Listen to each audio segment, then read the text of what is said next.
Welcome back to our investigation into one of the most perplexing cases in true crime history, the story of Jeffrey Dahmer, infamously known as the Milwaukee Cannibal.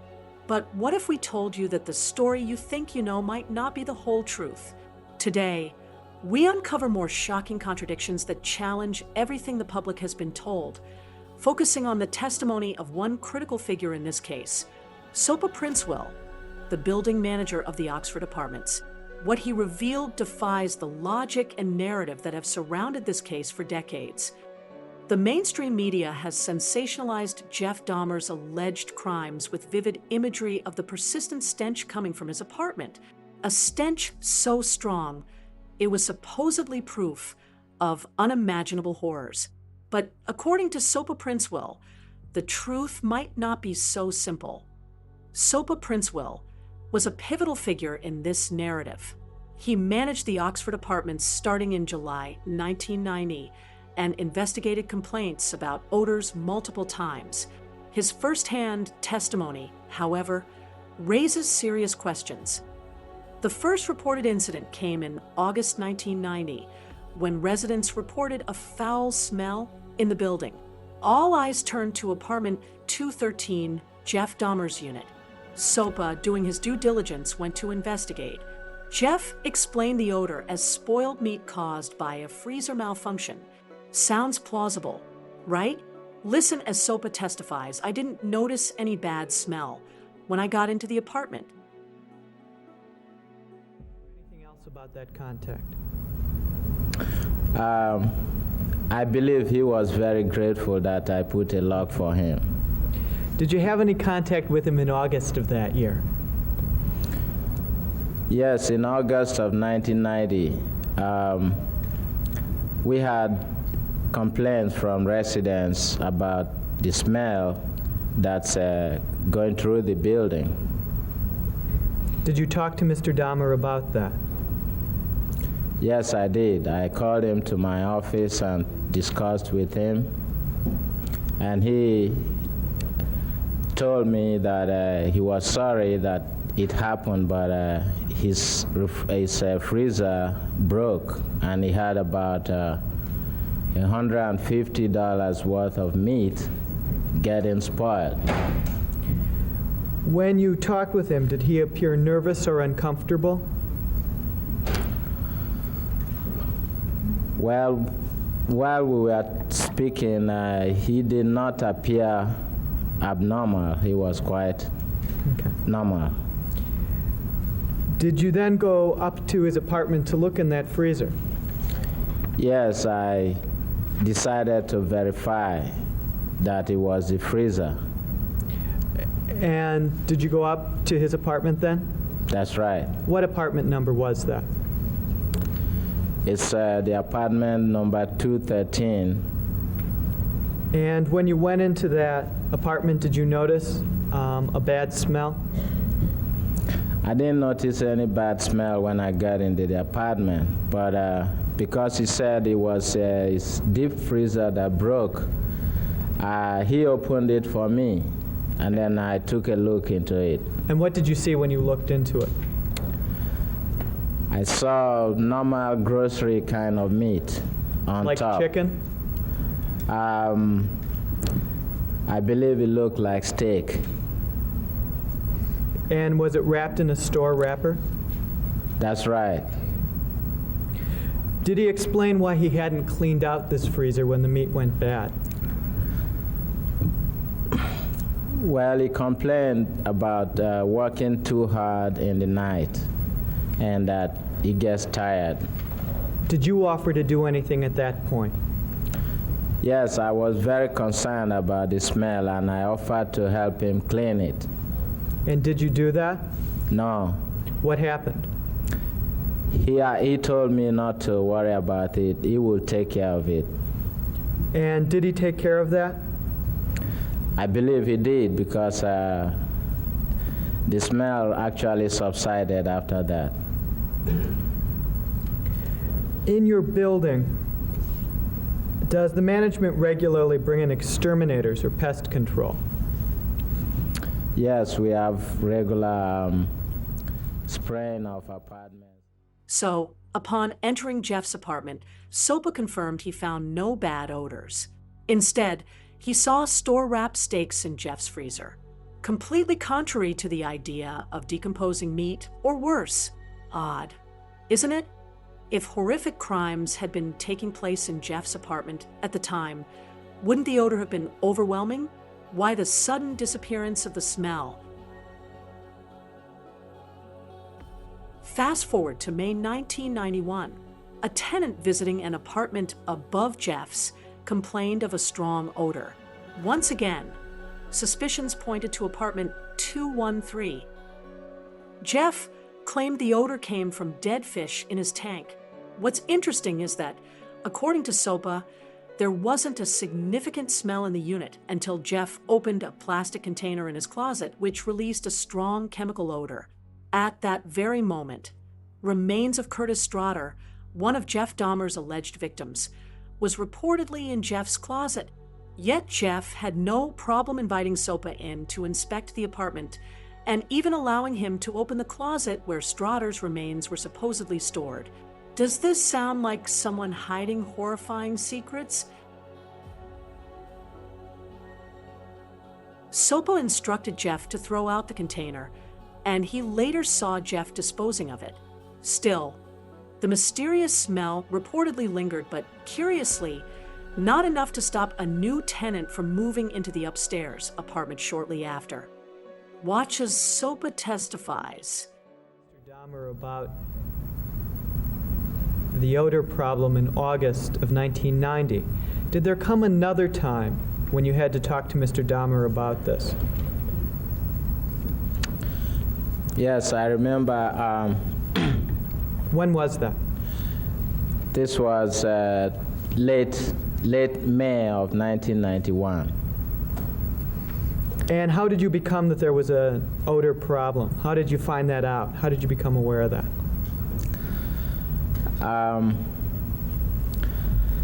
There was a potential resident who had wanted to rent an apartment directly above from him.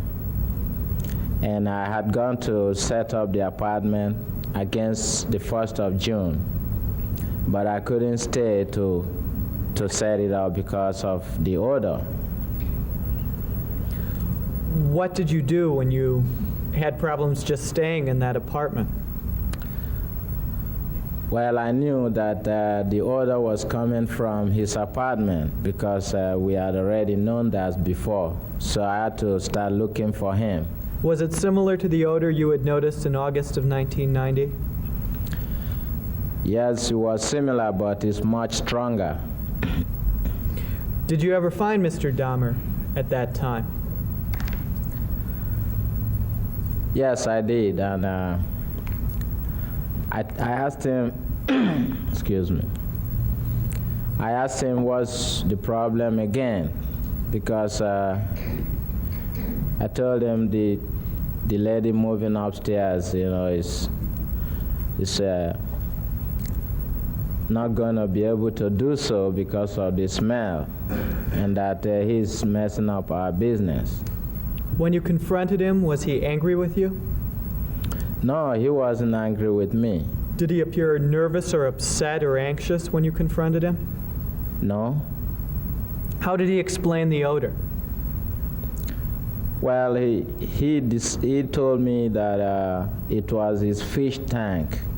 He has claimed that 2 fishes had died in his fish tank, and he hadn't dumped them, and they started smelling.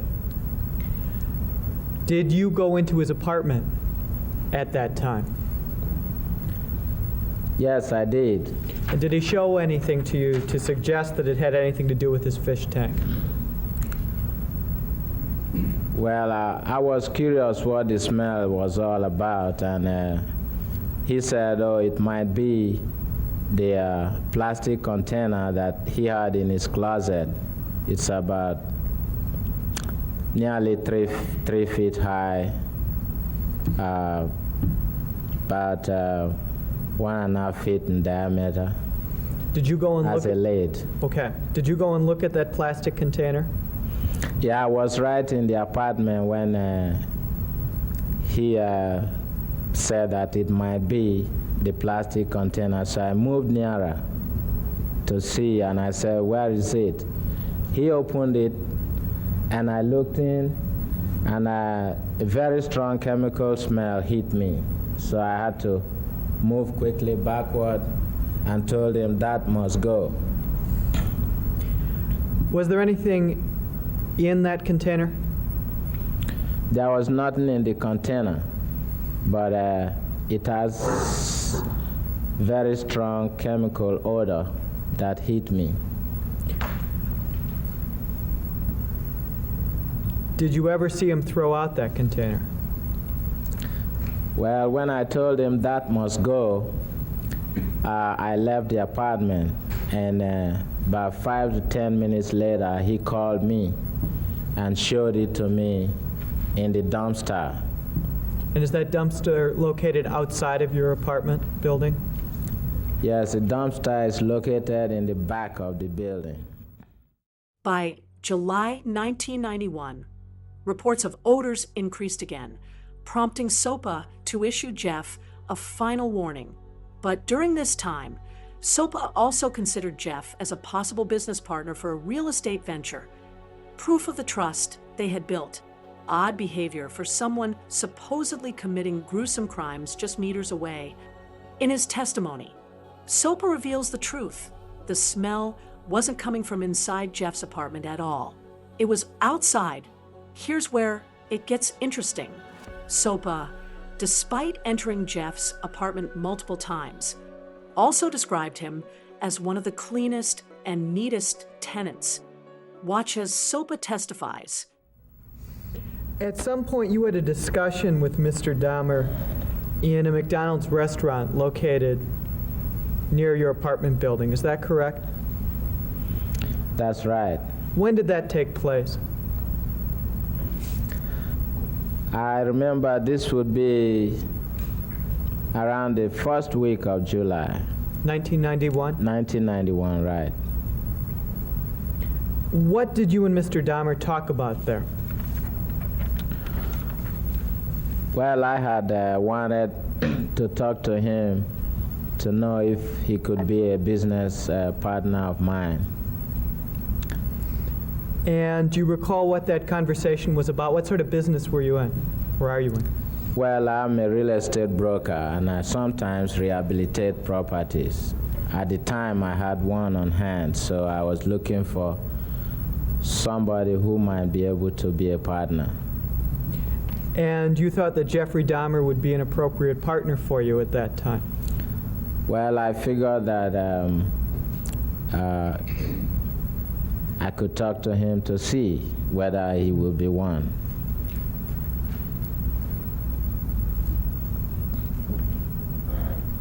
And did you ever decide to go into business with Mr. Dahmer? No, I didn't, because we were not talking about the partnership. I was explaining to him my experience with the property. But did you ever get to the point where you actually were discussing going into business together or not? No. Okay. How many times would you say you were in Jeffrey Dahmer's apartment during the course of your managing the property at 924 North 25th Street? Yeah, I have been in his apartment at least 3 times. In your experience, was that apartment generally kept in good order? Yes, it was a pretty clean apartment. Compared to other apartments you've been in at that same address, how did Mr. Dahmer's apartment rate? Well, it's probably the neatest apartment I've seen. Did anything about it strike you as odd or unusual, other than the things that caused the odor? No.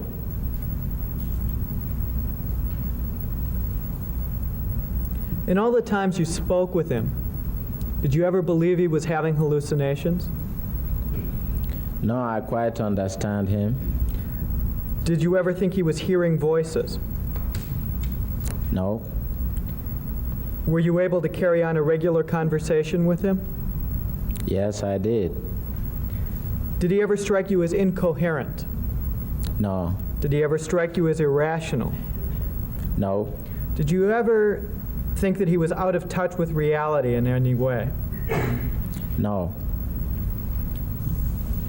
Based on your observations of his manner, demeanor, actions, and conversations you had with him, what impression did he leave on your mind?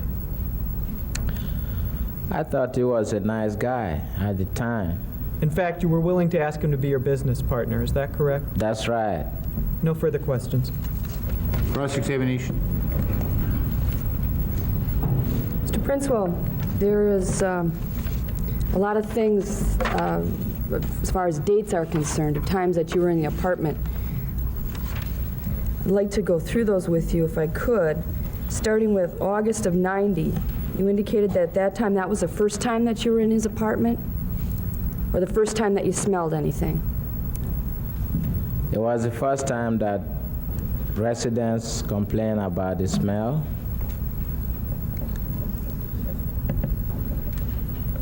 Okay, now you had just started there in, was it correct, of July of '90? That's right. So you'd been there approximately 1 month when this first began, as far as somebody complaining about an odor. Pardon me? Okay, you started in July Yes. 1990, and the first time you heard any complaints was in August of 1990. Right. Okay. I understand that he was in May of 1990. Is that when he had signed his lease that you're aware of? I'm not aware of Okay, that's fine. when he got in. Okay. So now this first time in May of 1990 that you indicated that there was a complaint, had you gone to his apartment? Your Honor, I believe the testimony was... Yes, after talking to him. Just wait, one at a time. I believe the testimony was August of 1990. Counsel misspoke and said May of 1990. Oh, I'm sorry, excuse me. Excuse me, August of 1990. First complaint. I don't mean to confuse you. In August of 1990, had you gone to his apartment when there was a problem with some odor? Yes, after the complaint about the smell, and somebody actually identified his apartment as the source of the smell. So I had called and talked to him in the office and went with him to his apartment. Okay. Do you recall giving a statement to some police officers relative to this? Sometime back after this all broke, you spoke with some police officers in '91 relative to this incident, isn't that correct? Yes, I did. Okay. Back then, you'd indicated that at that time, there was, they went into room 205 instead of 213 because they thought perhaps somebody had died in there. Is that not correct? Yes, that was an incident that is connected to we are trying to trace the source of the smell. Okay. So after you went into 205 and found that there was nothing there, you eventually found out it was from 213. Is that correct? That's right. Okay. And how'd you go about doing that? There was a resident that identified his apartment. I'm sorry? A resident identified his apartment as the source of the Oh, smell. so the person who complained was the one who actually said that's the area that he smelled it coming from. The person that, the resident who told me about it lives right across from him. Okay. And what excuse did he give at that time? He said his deep freezer broke and he had meat in it that's getting spoiled. Okay. Was this the time that you had actually gone in and looked in the freezer? That's right. Okay. So you went into his apartment, you said, Jeff, we have a complaint here, there's a problem that there's a bad odor. Now when you walked in, did you smell it? When I walked in, I didn't smell anything in his apartment. You did not? No. Okay. And But he had opened the freezer for me to take a look. okay. Uh-huh. And as you opened it, did a smell come out at that point? I did smell it a little bit, but not as strong as it was outside. So it was stronger outside of the apartment rather than inside? Right. And stronger, what, Outside rather than in the freezer? That's right. Okay. This statement starkly contradicts the mainstream portrayal of events. It's crucial to reflect on these details. Sopa testified multiple times that Jeff Dahmer's apartment was clean, neat, and odor-free during his visits. And yet, we're supposed to believe this was the scene of continuous grisly murders? If the odor truly came from Jeff's alleged crimes, how does this align with Sopa's description of him as clean and composed? Could Jeff Dahmer have been a scapegoat for something far more sinister? Sopa Princewill's testimony cracks the foundation of the case wide open. No overwhelming smell, no suspicious behavior, no clear evidence inside the apartment. Jeff Dahmer repeatedly took blame for odors, once citing spoiled meat, another time fish, or a chemical-filled container. Why didn't he deny responsibility? Sopa's testimony suggests Jeff preferred avoiding confrontation entirely. How does Sopa's testimony stack up against the sensationalized mainstream narrative? It completely clashes with the confession, which paints a picture of Jeff going to great lengths to hide his alleged activities and prevent anyone from stepping foot in his apartment. Let's wrap up with a powerful scene from the film The Secret Life of Jeffrey Dahmer, showcasing how the media often portrayed Jeff and the infamous odor from his apartment. How does this portrayal hold up now?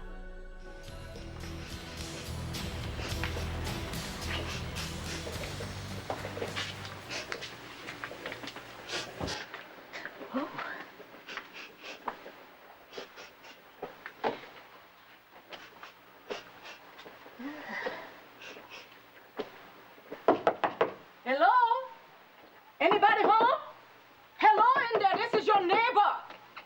Hello in there, anybody home? Yeah, what's going on? Look, Mistress, this horrible smell with me nose all through the hall, and it looked like it coming from here. Well, you see, I've been having a problem with my refrigerator, okay? I have a rump roast that went bad, and it's stinking up my whole place. Okay, I'm sorry. Well, my goodness, why don't you buy some air freshener or something, man? It really stink. Look, I'm doing everything I can. I'm taking the rump roast, and I'm putting it in a bag, and I'm sealing up the bag, and I'm gonna throw it out with the garbage. Now, I've already opened my windows, and I'm fanning everything out, okay? I'm doing everything I can. Well, what was it, man? A whole side of beef? No, I told you, it's just a little rump roast, all right? Well, you need to do something, man. It really stink. Well, I'm sorry. I'm doing everything I can. Well, do something, you son of a bitch. Me can't believe you got the whole place stinking up like this. What the hell is a rump roast anyway? Me can't believe this kind of thing go on in a building like this.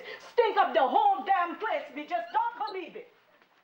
Share your thoughts below, and stay tuned for part 3 as we continue to unravel the evidence that just doesn't add up.